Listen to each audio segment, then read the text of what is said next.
오늘이 대림절 첫째 주일입니다. 예수님이 성탄하시는 것을 기다리는 절기, 또 앞에서 제가 말씀드린 것처럼 주의 오심을 기다리는 대림절이 첫째 주일입니다.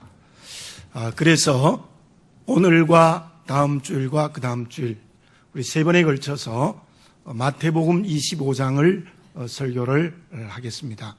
다음 주일에는 달란트 비유, 그 다음 주일에는 양과 염소의 비유를 계속해서 설교를 하겠습니다. 이를 통하여 주의 오심을 기다리는 대림절이 형식이 아니라 뜻과 의미가 있는 절기가 되어지시기 바랍니다. 기도드리겠습니다. 사랑하는 아버지 하나님, 주의 오심을 기다리는 대림절 첫째 주일입니다. 성탄절이 기쁜 성탄절이 되기 위하여 또 영원한 주의 재림을 소망하는 절기가 되도록 저희들에게 은혜 베푸시고 이 시간도 본문의 말씀이 은혜가 되게 해 주시옵소서. 부족한 것이 늘 제단에서 하나님의 말씀을 증거합니다. 바르게 증거하고 성령으로 증거할 수 있도록 도와주시옵소서. 예수님의 이름으로 기도드립니다. 아멘.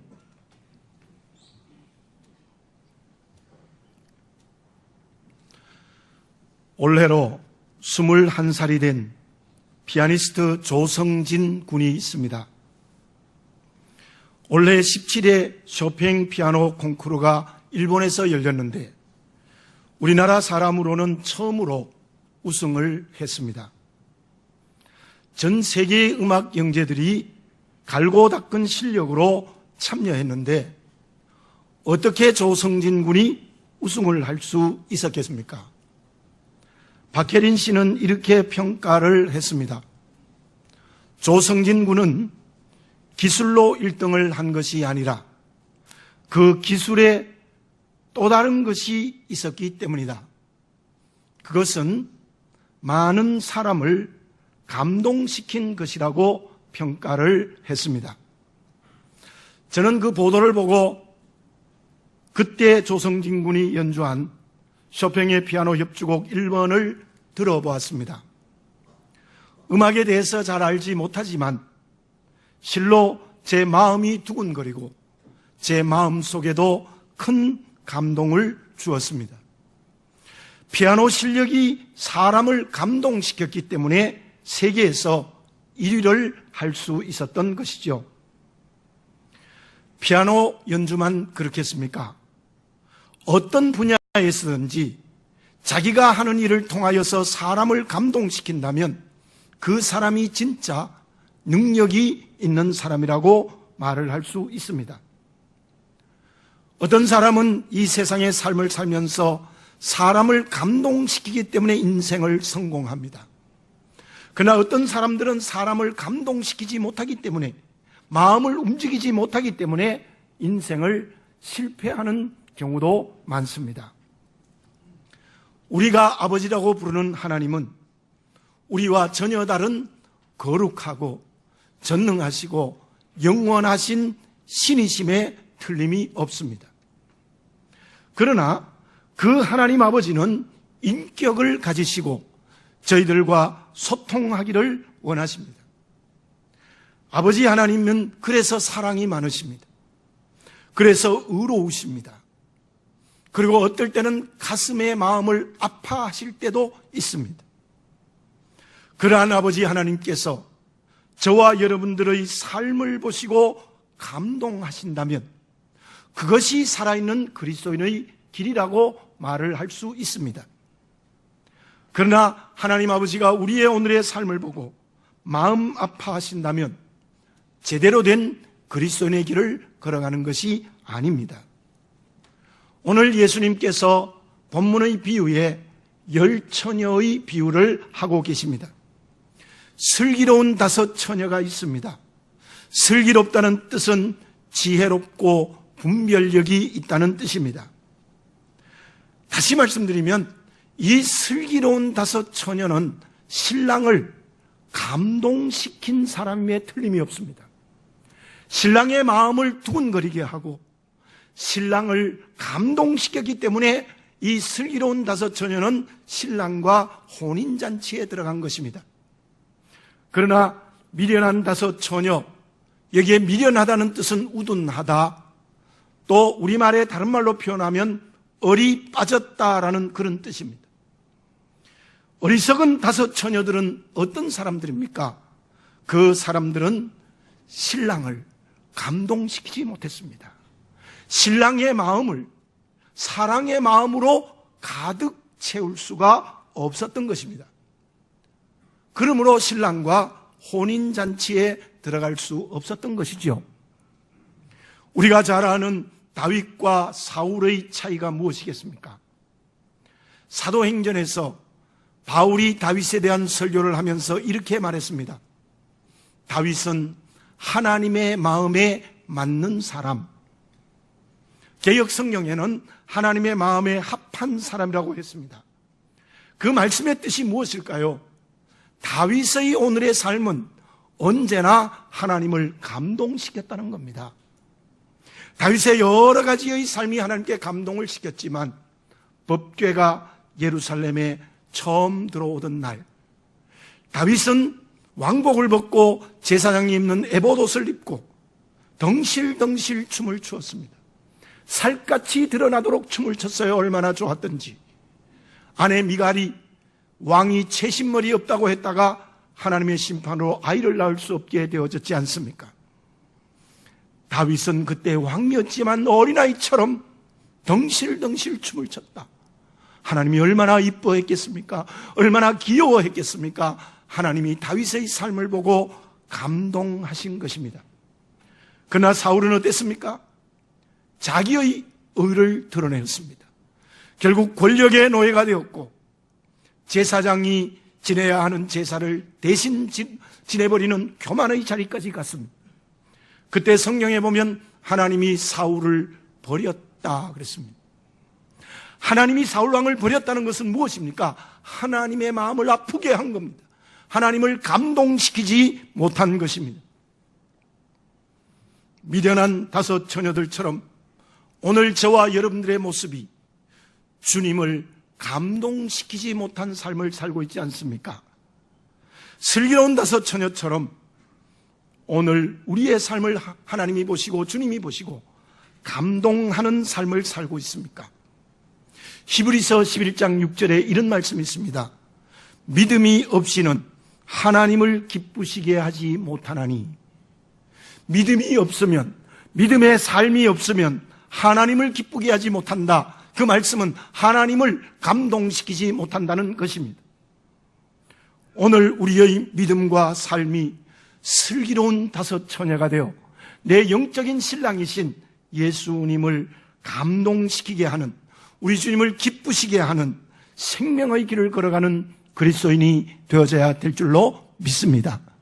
만약 우리의 오늘의 삶이 미련하고 어리석은 다섯 처녀와 같이 주님을 감동시키지 못했다면 이 주님의 오심을 대망하는 이 대림절에 회개하고 슬기로운 다섯 처녀가 되어 우리 주님을 감동케 하는 믿음의 길을 걸어가는 우리 모두가 되어져야 될 줄로 믿습니다.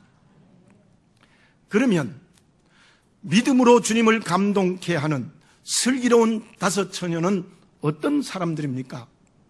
누가 하나님의 마음을 아프게 하는 불신앙의 길을 걸어가는 미련한 다섯 처녀가 되는 것입니까? 운동 경기하는 선수들을 한번 보십시오. 운동 경기하는 선수들은 그게 축구이든지 야구이든지 농구이든지 배구이든지 간에 경기 약 2시간 전에 경기장에 나와서 준비 운동을 합니다. 체조도 하고 다리와 팔을 움직이면서 준비 운동을 하는 거죠. 반드시 합니다. 만약에 준비 운동을 하지 않으면 크게 다칠 수도 있고 부딪힐 수도 있고 근육에 문제가 생길 수도 있다고 합니다. 운동만 그렇겠습니까? 이 세상의 모든 일에 반드시 준비가 필요합니다. 준비하지 못하기 때문에 잘못되는 겁니다. 제대로 준비하면 제대로 된 일을 할 수가 있다는 것입니다. 믿음으로 살아가는 저와 여러분들의 방향과 목표는 무엇입니까? 그것은 영원한 천국에 가는 겁니다.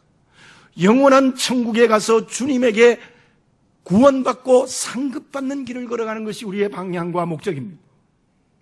우리가 살아있는 동안 주님이 재림하시면 새하늘과 새 땅에서 구원과 상급을 받는 것이 우리의 방향과 목표입니다. 그렇다면 그 방향과 목표, 그 천국, 새하늘과 새 땅이 우리의 소망이라면 오늘 우리는 어떻게 해야 되겠습니까? 그것은 믿음의 준비를 해야 된다는 것입니다. 오늘 열심히 준비하는 성도는 천국에서 구원과 상급을 받습니다. 그러나 오늘 본문의 비유를 볼 때에 준비하지 않으면 구원에서도 제외된다고 엄격하게 엄히하신 하나님의 말씀이 기록되어져 있는 것입니다. 슬기로운 5 처녀들은 어떻게 해서 신랑과 함께 혼인잔치에 들어갈 수 있었습니까? 오늘 본문의 말씀 4절에 보니까 슬기 있는 자들은 그릇에 기름을 담아 등과 함께 가져갔더니, 슬기로운 자들은 등도 있는데 다른 그릇에다가 기름까지 준비를 했다, 그렇게 표현을 했습니다. 그러나 미련한 5 처녀는 어떻게 했습니까? 3절에 보면 미련한 자들은 등은 가지되 기름을 가지지 아니하고, 그렇게 설명을 했습니다. 자, 본문 말씀에 나타난 기름은 무엇일까요?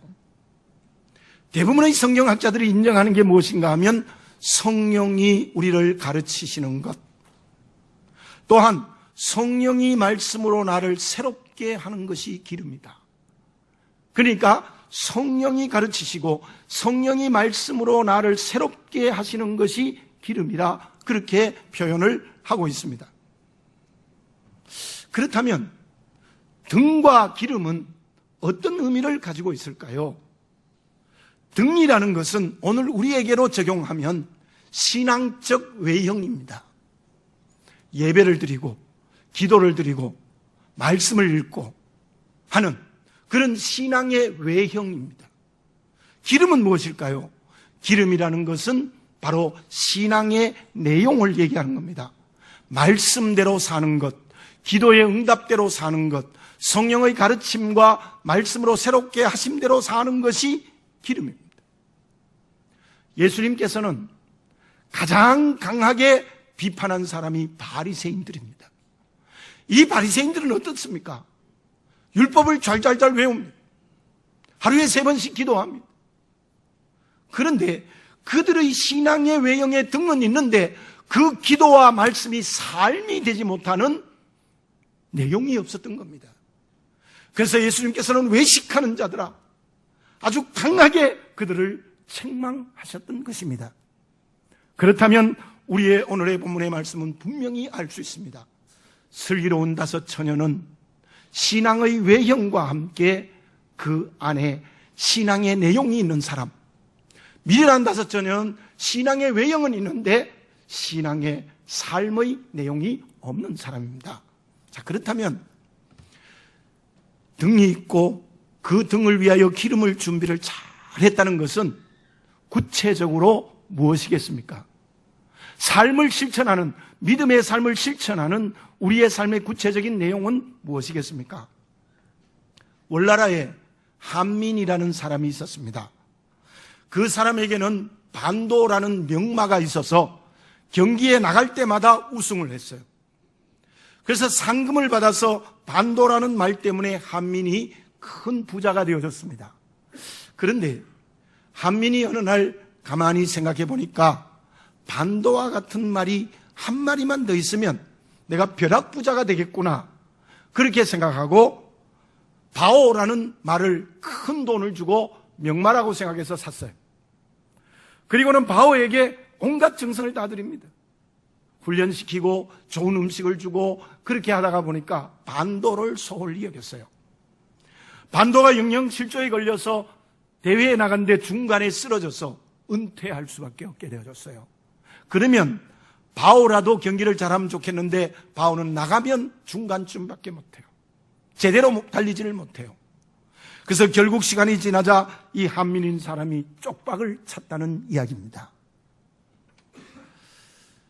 한민은 반도 한 말에게만 집중했다면 그는 부자로 살았을 거예요. 괜히 다른 말에 신경을 썼다가 쪽박을 차는 가난한 사람이 되어져 버리고 말았습니다. 사랑하는 교우 여러분, 지금 나에게 있는 것이 무엇입니까? 건강이 있습니까? 물질이 있습니까?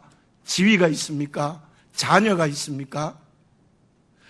지금 우리에게 있는 모든 것은 하나님이 주신 선물입니다. 믿으시기 바랍니다.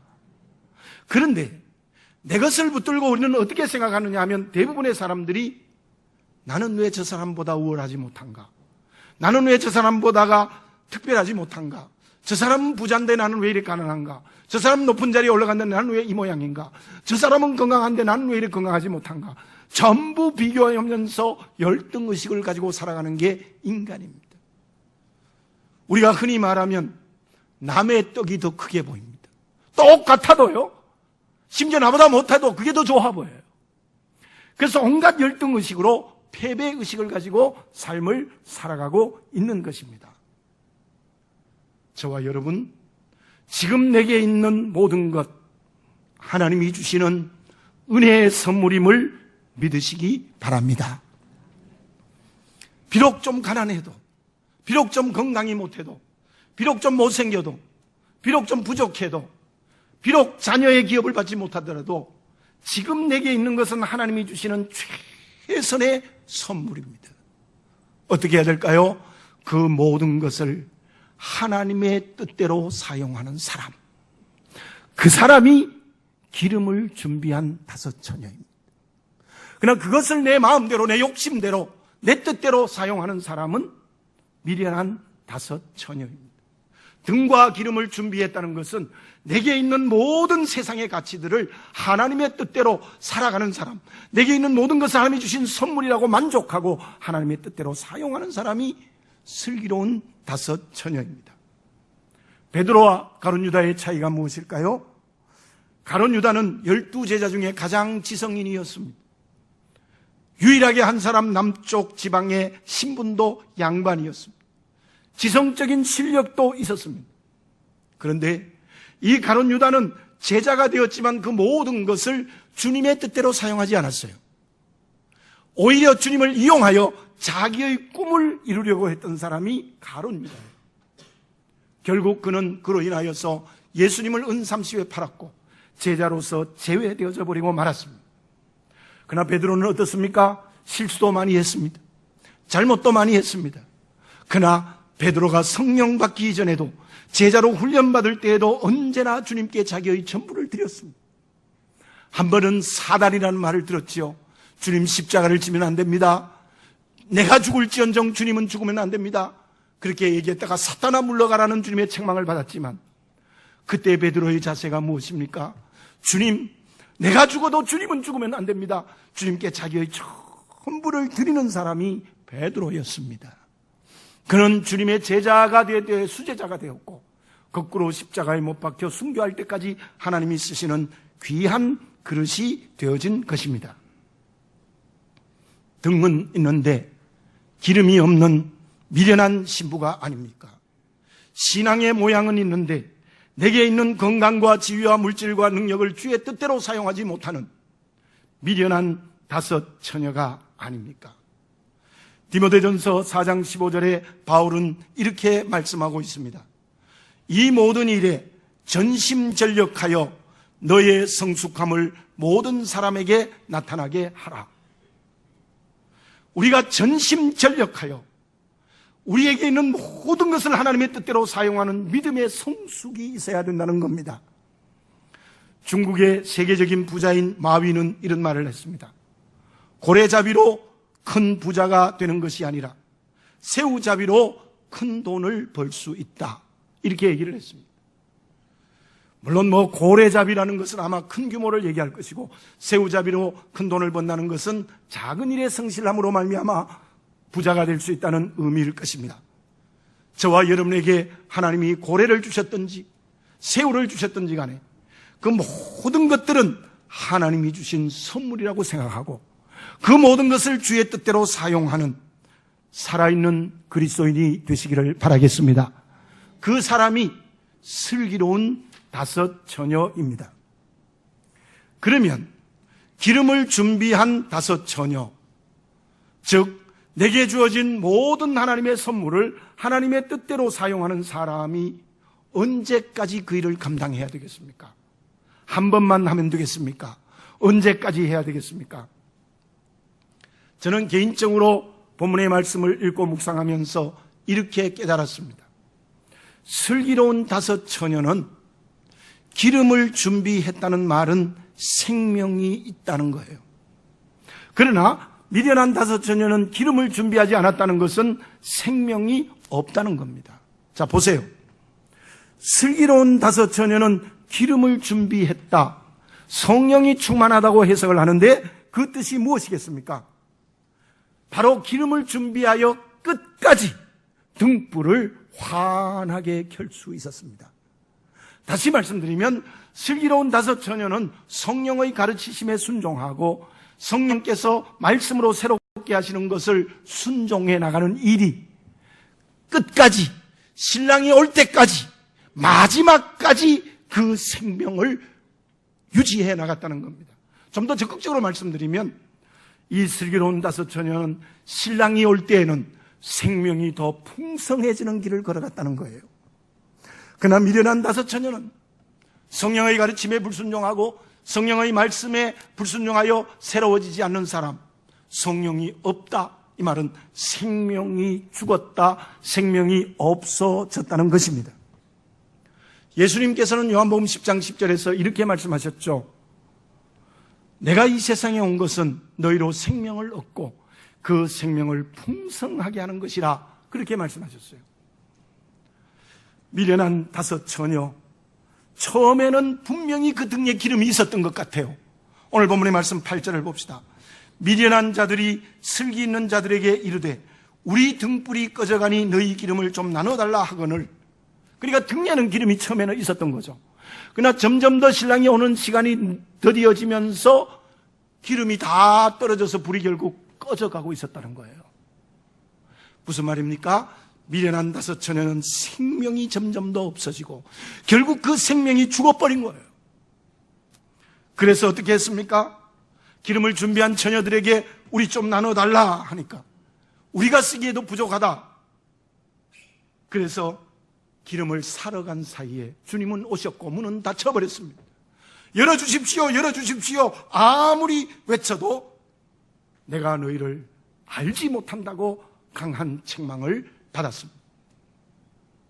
여러분, 주님이 오시는 마지막 순간에 가서 기름을 준비하러 간다? 내게 있는 모든 것 사람의 뜻대로 산다. 때가 늦습니다. 끝났습니다. 열어주십시오, 열어주십시오. 안 돼요. 하나님이 닫으셨어요. 노아의 방주도 하나님이 닫아서 사람들이 열어달라고 소리 질 때 노아가 열어도 안 열렸어요. 생명이 주님 오실 때 꺼져버린 사람이에요. 그러나 슬기로운 5 처녀는 기름을 준비해서 생명이 계속 유지되었고 그 생명이 점점 더 풍성해질 때 신랑과 혼인잔치에 들어가는 역사가 일어났습니다. 세계 랭킹 12위 안에 드는 12개 팀이 프리미어 12라는 야구 경기를 11월 달에 했습니다. 일본과 대만이 주최를 했죠. 일본은 내심 2020년 도쿄올림픽에서 정식 종목으로 하려는 의도를 가지고 있었습니다. 개막전에 일본과 우리나라가 예선전을 했는데 우리나라가 5대0으로 졌습니다. 그리고 일본은 당연히 자기들이 우승할 것이라고 생각을 했습니다. 예선을 거쳐서 우리나라가 중결승에 올라가서 지난 14일 우리나라와 일본이 다시 도쿄돔에서 중결승 경기를 했습니다. 8회 말까지 우리나라는 안타를 하나밖에 못 쳤어요. 3대0으로 8회 말에 지고 있었어요. 제가 그때 신학원에 강의를 하고 나왔을 때인데 핸드폰을 열어보니까 8회 말에 3대0으로 지고 있어요. 그래서 자동차를 타고 오면서 라디오를 틀었더니 해설하는 분이 이렇게 얘기해요. 제발 한 점이라도 났으면 좋겠다. 그렇게 해설을 하는 거예요. 적구나. 도저히 이길 수 없다. 그렇게 생각하고 저는 집에 가서 보지도 않고 잤습니다. 그냥 그 다음날이 주일이라서. 근데 아침에 일어나서 교회에 와서 제가 한번 보니까 4대3으로 이긴 거예요. 기적이 일어난 겁니다. 그래서 제가 교육자실에 갔더니 목사님 어제 몰랐어요. 그렇게 얘기를 해요. 정말 기분이 좋았습니다. 일본을 이겼다 그러니까 더 기분이 좋았습니다. 그리고 결승전에는 미국과는 상대가 되지 않도록 8대0으로 승리해서 그 경기가 원래 처음 시작된 건데 우리나라가 첫 우승을 하게 된 것입니다. 물론 다른 경기가 다 그렇겠지만은요, 야구 경기는 끝까지 가봐야 돼요. 끝까지 가봐야 돼요. 그렇지 않습니까? 8회 말에도 안타를 하나밖에 못 쳤는데 9회에 여러 개의 안타를 쳐서 4대3으로 역전승했다는 겁니다. 끝까지 가야 되는 겁니다. 저와 여러분, 어떤 환경의 어려움과 고난과 관계의 위기 속에서도 낙심하지 말고 등에다가 기름을 끝까지 준비하는 살아있는 그리스도인이 되어져야 될 줄로 믿습니다. 용두사미가 되면 안 된다는 것이지요. 그리고 오늘 이 비유를 하시고 예수님께서는 13절에 이런 말씀을 하십니다. 그런즉 깨어 있으라. 너희는 그날과 그때를 알지 못하느니라. 깨어 있으라. 이 말은 현재 명령형이지요. 항상 지금 계속해서 등에 기름을 준비하라는 하나님의 의미하신 명령이라는 것입니다. 제가 얼마 전에 에녹에 대한 설교를 했습니다. 65세의 무두셀라를 낳고 300년 동안 하나님과 동행하였더라. 창세기 5장 21절 22절에 있습니다. 300년 동안 하나님과 동행하였더라. 이 에녹은 300년 동안 기름을 준비하는 일을 계속 잘 감당한 생명이 풍성한 사람이었다는 거예요. 그러나 롯은 어쩌면 믿음으로 삼촌 아브라함과 함께 출발을 했습니다. 그러나 그는 결국 끝이 잘못되어졌습니다. 소돔과 고모라 성을 선택함으로 말미암아 하나님의 심판의 대상이 되고 말았습니다. 제가 목회를 하면서도 두 종류의 교우들을 봅니다. 한 종류의 교우들은 시간이 갈수록 믿음이 점점 더 성숙해지는 사람이 있고, 또 한 종류의 사람은 믿음이 점점 더 내리막길로 가는 교우들이 있습니다. 오늘 이 말씀 겸손히 들으시기 바랍니다. 우리의 신앙의 외형 속에 신앙의 내용을 담는 기름의 준비가 끝까지 가야 됩니다. 어쩌면 그 기름 준비의 생명이 점점 더 충만해져야 될 때 그 사람이 슬기로운 다섯 처녀가 된다는 거예요. 바울은 그의 마지막 유언과 같은 말씀을 디모데후서 4장 7절 8절에서 했습니다. 나는 선한 싸움을 싸우고 나의 달려갈 길을 마치고 믿음을 지켰으니 이제 후로는 나를 위하여 의의 면류관이 예비되었으므로 주 곧 의로우신 재판장 그날에 내게 주실 것이며 내게만 아니라 주의 나타나심을 사모하는 모든 자에게도니라. 그렇게 말씀합니다. 보십시오. 바울은 선한 싸움을 싸우고 나의 달려갈 길을 마치고 믿음을 지켰다. 끝까지 했다는 거예요. 끝까지.